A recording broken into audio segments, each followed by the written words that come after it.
Welcome to another In Wheel Time podcast, a 30-minute mini version of the In Wheel Time car show that airs live every Saturday morning, 8 to 11 a.m. Central.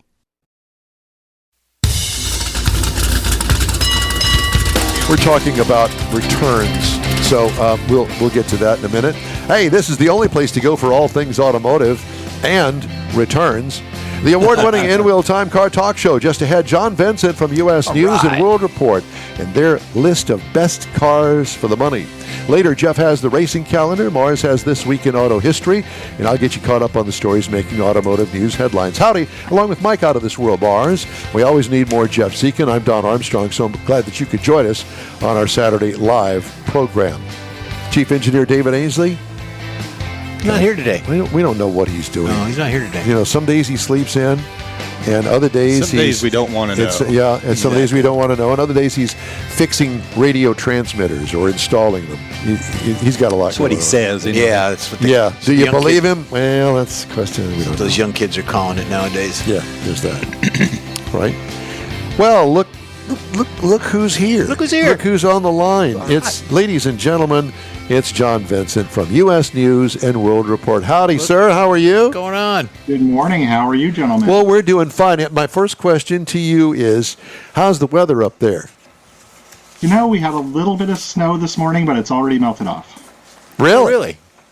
And yeah. well, we haven't had much of a winter yet. Well, you know, it's funny because the news has blown this whole weather system all out of proportion, headed toward you, and we're going, well, wait a minute, I'm not seeing any more stories about it. I think you've had more snow in Houston this year. So tell everybody where you are. I'm in Portland, Oregon. In Oregon. Okay. Yeah, because I thought for sure that, you know, a big blast of Siberian winter was headed your way, and then it just kind of went, yeah, what do you say? Yeah. Well, let's see. We have the best cars for the money. And I don't know whether you heard all of my car review or not, but of course, I don't do the in-depth research that you guys do, but I put a lot of thought behind my car reviews, and I just got through with the Buick Invista. And I'm sure that you've probably driven one. And I think for the money, that's something that everybody should look at to start with. I think the Invista is a great car, and its sister car, the Chevy Trax, yes, are just not getting the respect in the marketplace that they deserve. They're not getting the love. I agree. They're not getting love. Part of that is because the models that preceded them were not very good. So, They got a reputation they got to live with. Yeah. Well, I, from what I could tell in the week that I had mine, I was thoroughly impressed. And what impressed me, I think, is the value, the cost of the car. The entry level $22,000. It's a bargain, brother. Absolutely. There is no car that size that is as quiet as that Invista. Yeah, I agree. So what does U.S. News and World Report think about the best cars out there? So our best cars for the money. So we believe that, it's not all about price. It's not a good deal unless you're getting a good car. So we look at the cost of operations, the cost of ownership, the price, of course, and then factor in our normal rankings and find the highest quality cars. And all those numbers get churned through, and we come up with the best cars for the money each year. How many are on the list? We have, I think, 11. Okay. That's a good round number. We added trucks back in this year, so I think we might be, we're at 13. Okay. We'll go with 13. You want to start with 13? Let's just start with 13 if you can. If not, we'll start with 1. Well, let's start with the best compact car for the money. There you go. Honda Civic. All right. It's a car that could have won that award in 1972. I mean, oh my God! Is this a guessing game? The Civic, it's been out. The Honda Civic. Honda Civic. I was thinking Chevy Nova. I had a Chevy Nova in 72. Don't make that anymore. Yeah, no, and it's funny you should say that because I think that, at least in my mind, and I may be wrong, but I think Honda's making a comeback. I think you're right. I think Toyota kind of had them for a little while, but I think Honda's coming back. They're a little sportier than a lot of what's out there. Honda's doing a good job, and The Civic sibling, the 2025 Honda Accord, won the best mid-size car for the money. Not a surprise, but I will say this: that when you think of the smaller Honda, you think of a small Honda, the way it was originally. But we all know that these manufacturers take that nameplate and they continue to grow the size of the vehicle. And today, that car is really almost the size of what the Accord used to be. Yeah, in fact, I was touring the Honda Museum in Los Angeles a couple months ago, and my first car was in that museum. It was an 83 Accord, and it is dramatically smaller than today's Civic. Wow. How funny. Isn't that funny? I just find it. I actually bought an Accord back at about 88, somewhere back in there. And it was a little square boxy car that we loved. But, my God, the maintenance on it killed us. You had to change the timing belt on it at 30,000 miles or something. And the price was outrageous at the time. Yes. Yeah, the timing belts were those cars' Achilles heel. Yeah. So, okay, let's move on. The next one on the list. Let's talk about the best hybrid car for the money, and that's the 2025 Hyundai Elantra Hybrid. I agree with you 100%. Remember when I had that? Thing got 40 miles to the gallon. I was going, really? Yeah, it does. It's great. And, the look of it is a little... people are undecided about the look of it. It's a little antiquated, yeah. I think the bigger SUVs wear that look a little bit better. But 10-year, 100,000-mile powertrain warranty, when you're talking about long-term value, that's awesome. And I don't see any or hardly any recalls on that car. And as far as I know, they're pretty reliable. They have to be if they have a 10-year warranty. Otherwise, that's very true. Yeah, exactly. Okay, next. Let's jump up into compact SUV. Another Hyundai, the Tucson. No, well, I believe that. You see those everywhere. Hyundai is killing it across the board. And I was looking at the number of models that they have. My God, man, it's like the way that it used to be back in the day, with 3 or 4 manufacturers together. I mean, there's like 25 models or something crazy. Yep. Yeah. So it's the plug-in hybrid version of the Tucson won our best plug-in hybrid SUV for the money award. Do you like plug-in hybrids? I think they're kind of a pain. So I like them enough that I own one. Oh, you do? I do. Well, if your driving style is such that it's not a big deal for you, it's great. But I want the full-time mileage of a fully integrated hybrid. So here's the deal. My wife can drive my Jeep Grand Cherokee to work and back all week long, and we charge it every night. And we never burn a drop of gas during the week. On the weekends, that car is a traditional hybrid, and we can drive it as far as we want to. Oh, so it does revert back to a traditional hybrid. Yes, so when you it runs out of the big battery charge, it reverts back to standard hybrid. Well, not all of them are like that, though. Actually, they are. They all are? The plug-in hybrid? They all are. Because they all have pretty short all-electric ranges. Well, so when that all-electric range runs out, they just shift over to hybrid operation. Gotcha. Yeah, they're up 20, 25 miles, something like that. Yeah, I don't know where my brain was, but clearly not here. All right, so what's next on the list? Along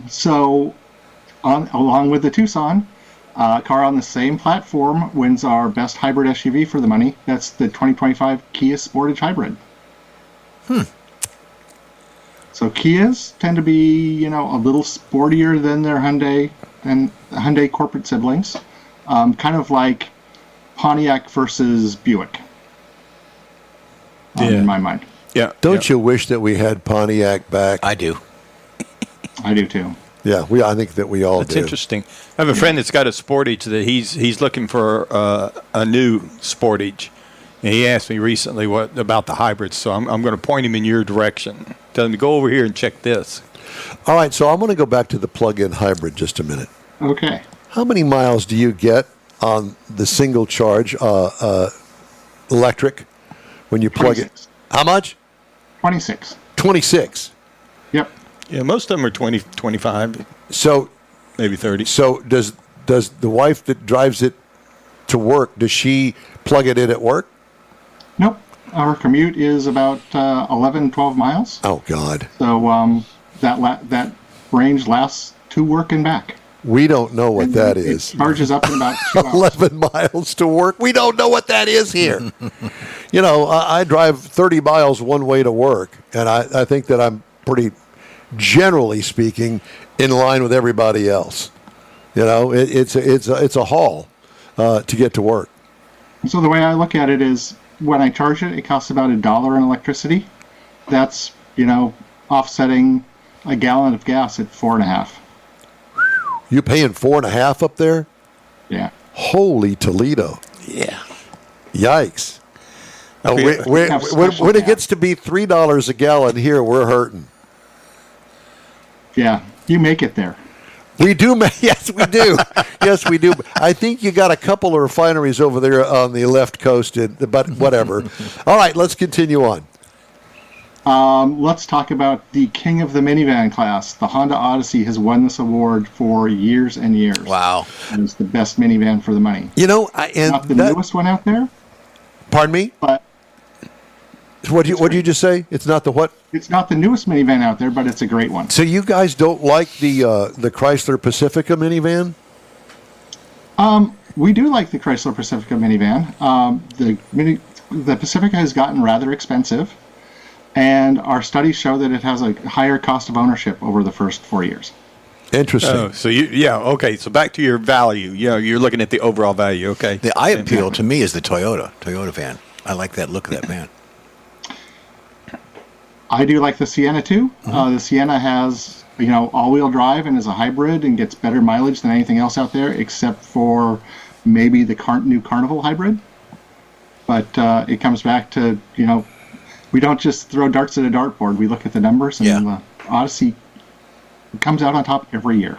You should try those dartboards, though. I mean, they can... The dartboards. That's it. Okay, next up. Best electric SUV for the money. Another H brand, Hyundai Kona. Oh, I'd believe that. you had one. I had one not too long ago, and I remember I liked it a lot. And it's not like the original Kona. It's a new version, and like you said, it's funny because people tend to think of the first one and think, oh, it's just a redo of the first one. No, it's different. That car grew up a lot in both its electric and gas versions for second generation. It's a much, much better car.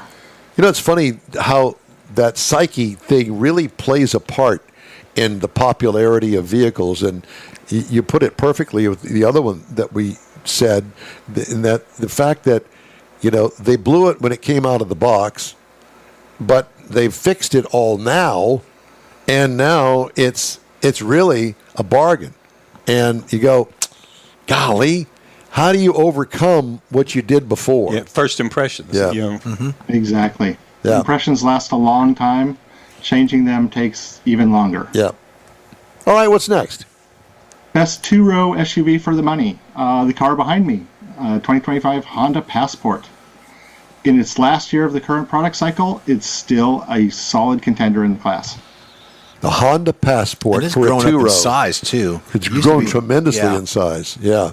Yep. Well, how long in the tooth is this? It's 6 or 7. It's replaced for 26. It's funny. Japanese manufacturers, they tend to hang on to the design a lot longer than we do. Yeah. Yeah.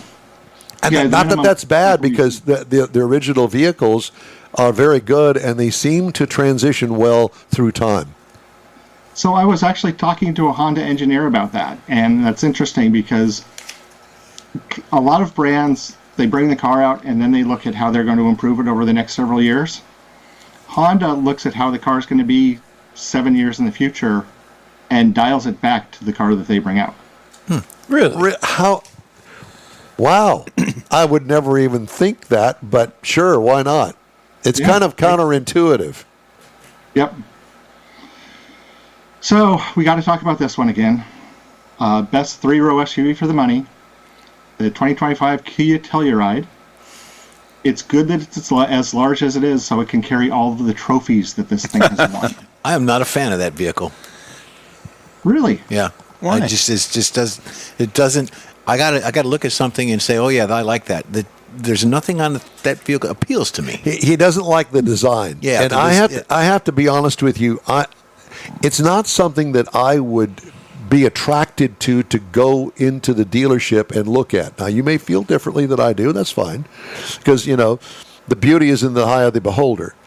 But I think that there's something, and I can't tell you what it is exactly. There's something about it that kind of holds me back. Do you follow what I'm saying? I do, and I think with the Telluride, the look of the first generation with the square amber running lights, Yep. turned a lot of people off. It was just a little too far out there. They kind of tamed that down and put more traditional running lights on it now, and I think it looks a whole lot better. Cool. Okay, so that's the 3-row vehicle. 3-row. Yep. Best subcompact SUV for the money, Kia Soul. I have always loved, not necessarily the look all the time, because they've been through many generations, but the ride and the match with the power, the transmission, that car just works good. For me, that car defies physics because it feels like it's bigger on the inside than it is on the outside. Yes, exactly. That's exactly right. Yeah. And, I'm surprised that we don't see more of them. I think that if more people actually shopped that car around, they would buy a lot more of them. We see a lot of them out in the Northwest. That's interesting. Well, you also see a lot of Subarus out there, too. Yes, we do. We see more and more Subarus every day here in the Houston area because people are finally getting to the point where going, well, wait a minute, they've made it look better. They got it up off the ground a little bit. It doesn't look always like a station wagon. They put some side body cladding on that Outback thing that they've got, and it looks pretty good and it rides good. But back to the Kia, I've always liked that car. I think a lot of it's got to do. Like the Kia, the Soul too, Yeah. and 10-year, 100,000-mile warranty. So it's a cheap car to buy, a cheap car to keep going on the road. I think a lot of it though is availability because I know our Kia dealer over there that I go by 2 or 3 times a week. If you look at his lot when you go by, you don't see any Kia Souls over there. Because they probably don't sell any over there, even if they have. Well, that's what I'm Or if they saying. do, they don't keep 'em on If the you lot. don't have it on the lot, you can't sell it. Right. Or the Subaru dealer just built a new dealership, and he's got a lot more cars out there. And because we're seeing more Subarus, I mean, they're selling them, like you say, for a lot of reasons. But I think availability's got a lot to do with that. Well, you need Subarus in Houston now since you have winter now. Well, That's true. We used to really have. We're not having it next year. They outlawed No, it. yeah, they're Yeah. outlawed. Next year, We've had our fill of Yeah, it this year. we're done. Are there any more on the list, John? Yep. Since we're talking about Houston, we got to talk about trucks, and we brought trucks back into these awards this year. Best mid-sized truck for the money, Toyota Tacoma. yeah, buddy. Do you like the way it You looks? want to buy a pickup truck and be driving the same truck in 10 years? Do you like the Buying way? Toyota is a pretty good plan. Do you like the new Tacoma look?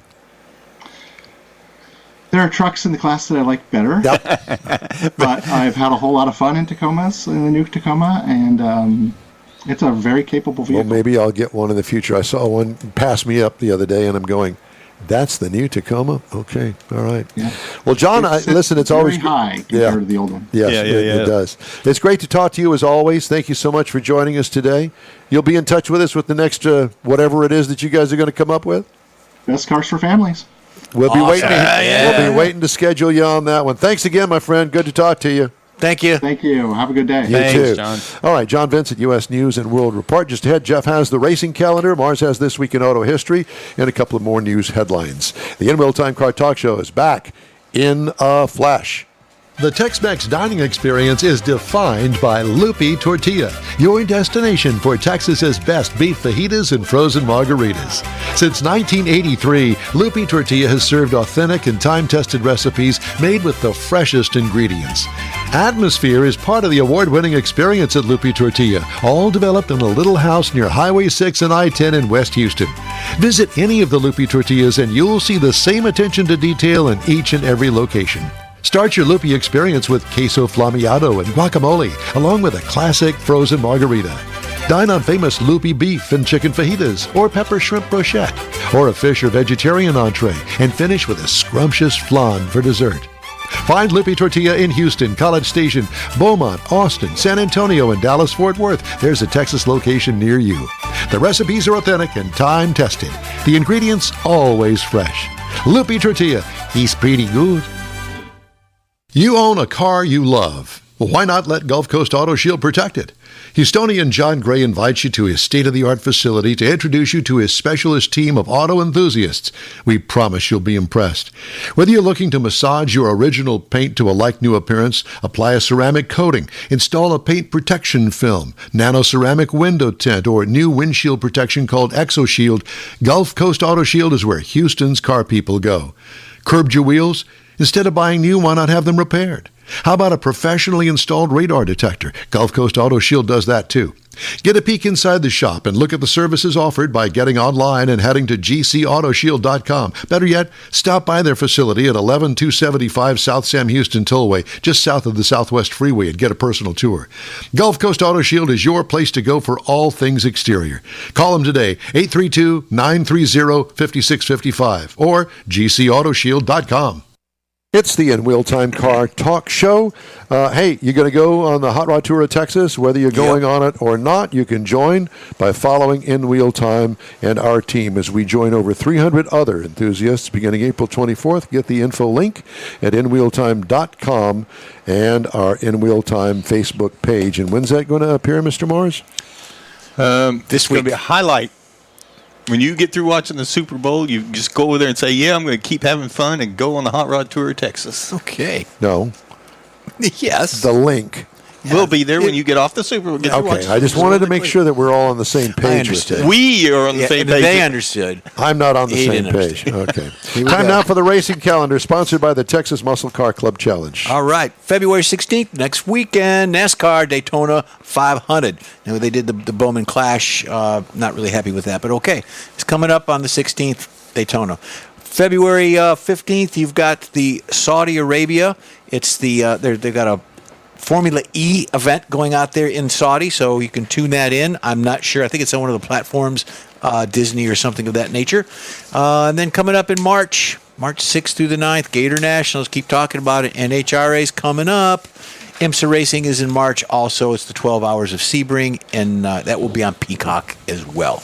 So there you go. Thank you. Mr. Mars has This Week in Auto History.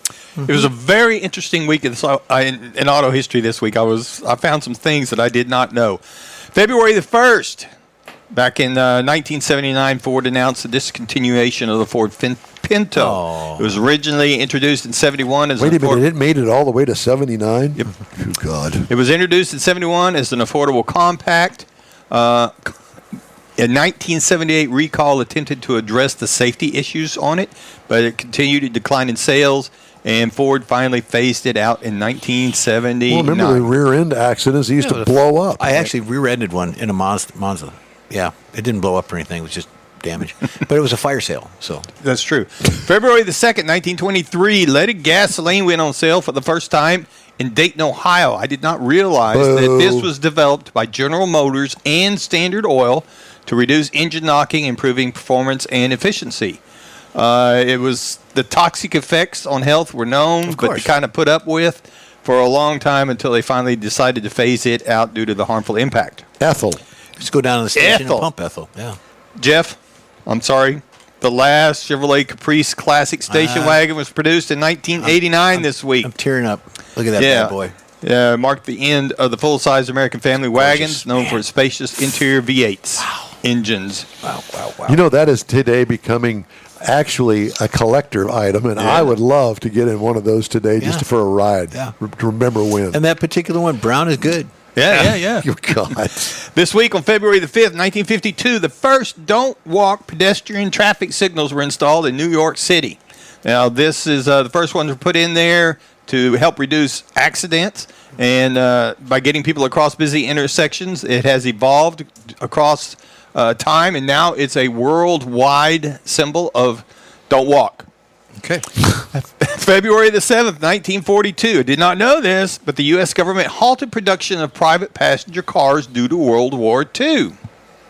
The civilian car, they did this to conserve materials like rubber and steel for the war effort.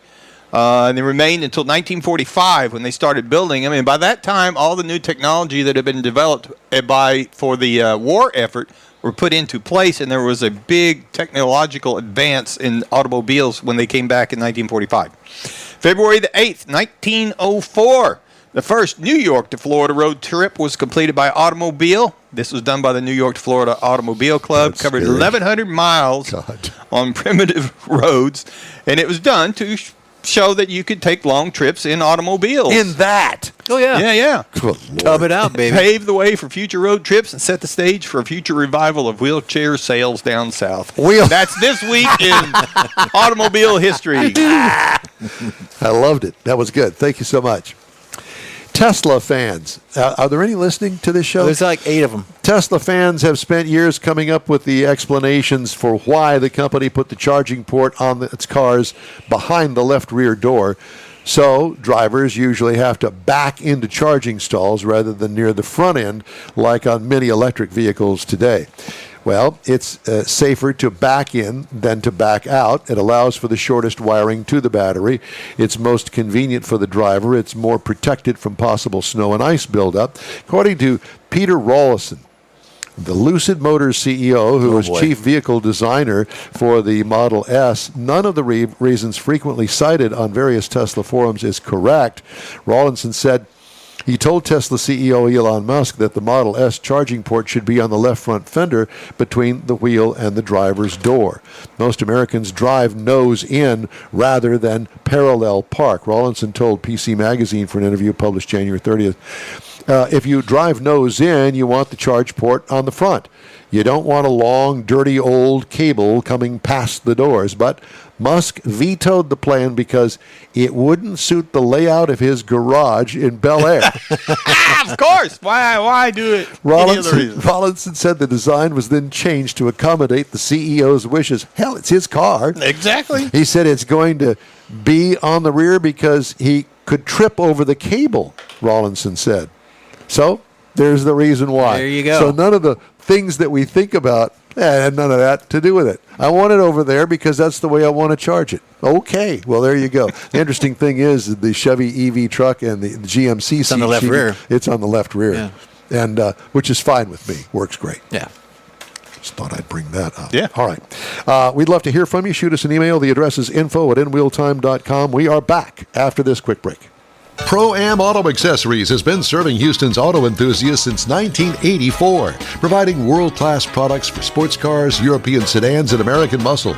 Pro-Am is known as the place to go to find exclusive and hard-to-find parts and accessories. Pro-Am is one of the very first distributors in the USA for brands such as Recaro, Redline, Momo, Corbo, and Simpson.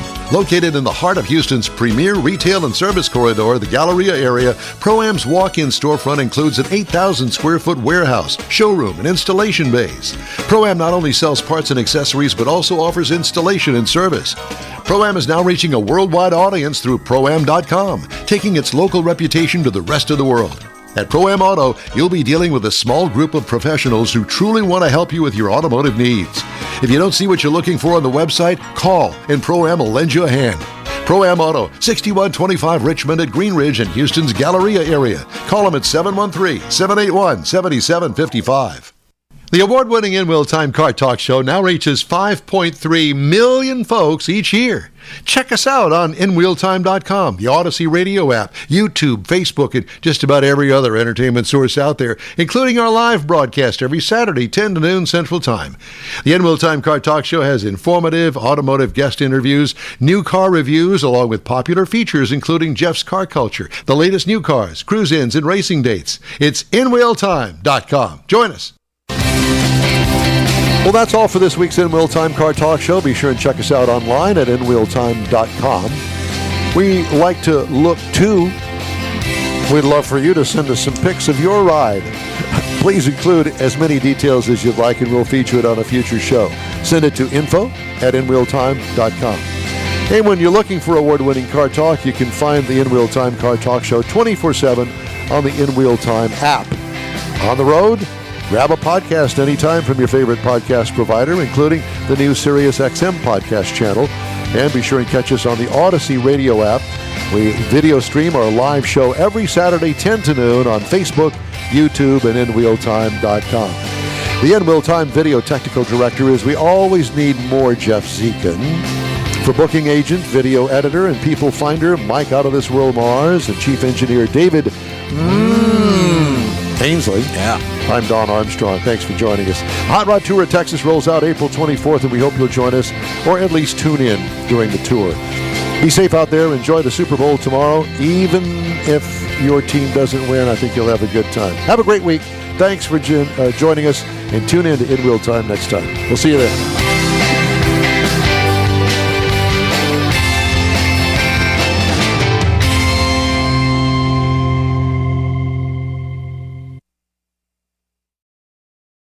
That's it for this podcast episode of the In Wheel Time Car Show. I'm Don Armstrong, inviting you to join us for our live show every Saturday morning on Facebook, YouTube, Twitch, and our InWheelTime.com website.